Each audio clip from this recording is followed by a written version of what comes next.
baldarım. Öyle kömen öskönde mınandaylardı mınday taştabagılar. Prezidentin erkanday nimede otur. Tazalık gerek. Arasın, Oş Bişkek trası.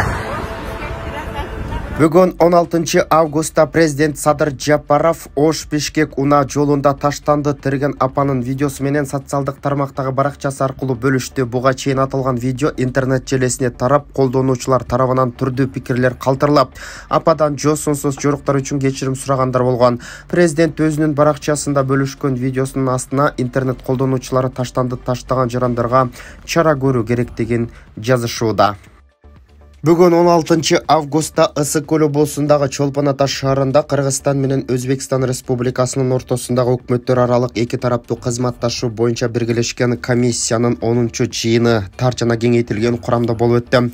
Жыйында министрлер кабинетинин төрагасы Акылбек Жапаров жана Өзбекстандын премьер-министри Абдулла Ариповдун төрагалык астында болду. Анда соода экономикалык, илимий, техникалык жана гуманитардык кызматташуу боюнча маселелер талкууланды. Төрага Акылбек Жапаров ошол жылдын биринчи жарымында 50дөн ашуун өз ара сапарлардын жана биргелешкен иш-чаралардын болуп өткөнүн, бул эки тараптуу мамилелердин позитивдүү өсүшүнөн кабар берерин билдирди. 2023 жылдын 5 айында соода жүгүртүүнүн көлөмү 13,3%га өсүп, ал 215 миллион 800 миң долларды түзгөн. Жакынкы келечекте эки тараптуу сооданы 2 миллиард долларга жеткирүү пландалып жатканы айтылат. Ошондой эле Акылбек Жапаров Кыргызстан менен Өзбекстан ар тараптуу кызматташууларын тереңдетүүгө бизнес чөйрөсү, эки өлкөнүн соода, өнөр жай палаталары, ишкерлер кеңеши, Кыргыз-Өзбек өнүктүрүү фонду сыяктуу бир катар тармактар маанилүү роль ойноорун баса белгиледи. Жыйындын соңунда сүйлөшүүлөрдүн жыйынтыгы боюнча Кыргызстан менен Өзбекстандын ортосундагы өкмөттөр аралык биргелешкен комиссиянын 10-чу жыйынынын протоколуна кол коюлду. Билим берүү жана илим министринин орун басары Токтообү Ашымбаева элеген кызматынан бошотулду. Тиешелүү буйрукка 14 августта министрлер кабинетинин төрагасы Акылбек Жапаров кол койгон. Белгилүү болгондой, Токтообү Ашымбаева буга чейин бул кызматты аркалап, бирок 2017 жылы кызматынан алынган. 2022 жылдын 11 ноябрында ал кайрадан дайылданган болчу. Анын ордуна кимгелери азырынча маалымдала элек. Ысык-Көлдө милиция кызматкерлери адам өмүрүн сактап, жоголгон акча каражаты эсине таап беришти. Бул тууралуу бүгүн 16 августта Ички иштер министрлигинен билдиришти. Маалымдалгандай, Ысык-Көл облусунун Чолпон Ата шаарында жайгашкан Алтын көл эс алуу жайында милиция кызматкерлери Дуулат Азатов жана Шайкиден уулу Бекмырза көл жээгинде коомдук коопсуздукту камсыздап жүргөн учурда көлгө чөгүп жаткан жаранды куткарышкан. Куткарылган жаран Ысык-Көл облусунун Түп районунун 23 жаштагы жараны болгон. Мындан тышкары Ысык-Көл облусунун Аврора эс алуу жайында эс алып жүргөн Бишкек шаарынын 50 жаштагы тургуну милиция кызматкерлерине ири суммадагы акчасын жоготуп алгандыгын билдирген.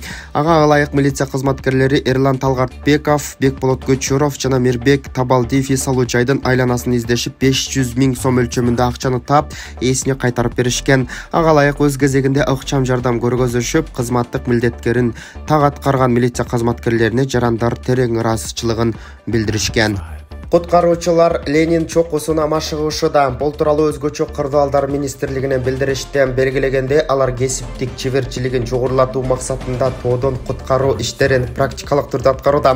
Бийик тоолуу климатка өздүк курамды көндүрүү максатында уюштурулган иш-чаралар 14 августтан 18 августка чейин Ош облусунун Чоң Алай районунда жайгашкан Ленин чокусунда өткөрүлөт. Республикалык өзүнчө куткаруу отрядынын мобилдик куткаруу отрядын өздүк курамы тоо шартында куткаруунун практикалык окуу сабактарына катышып, деңиз деңгээлинен 4350 метр бийик чокуга чыгып түшүшүүдө.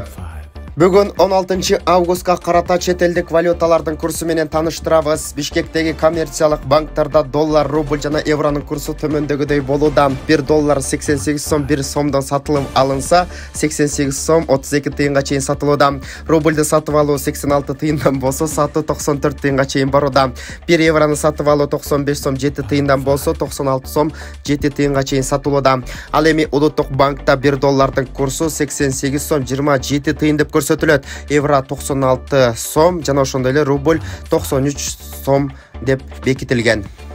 Урматтуу мекендештер, сиз чек арага ишеничтүү барууну, жекирде чыкты жазап таза документ менен жүрүүнү кааласаңыз, анда ишеничтүү айдоочу Мухиддин кызматта. Ортомчусуз стаканса чек арага өз алып кирип алып чыгат. Заманбап комфорт машинада жылуу жумшак барып келесиз. Ак кеме же Москвардан келдим десеңиз, бекер кара тизмеден текшерип документке жардам берет. 24 саат WhatsApp жана байланыш +8 926 213 0060 +8 965 402 93 Мухиддин.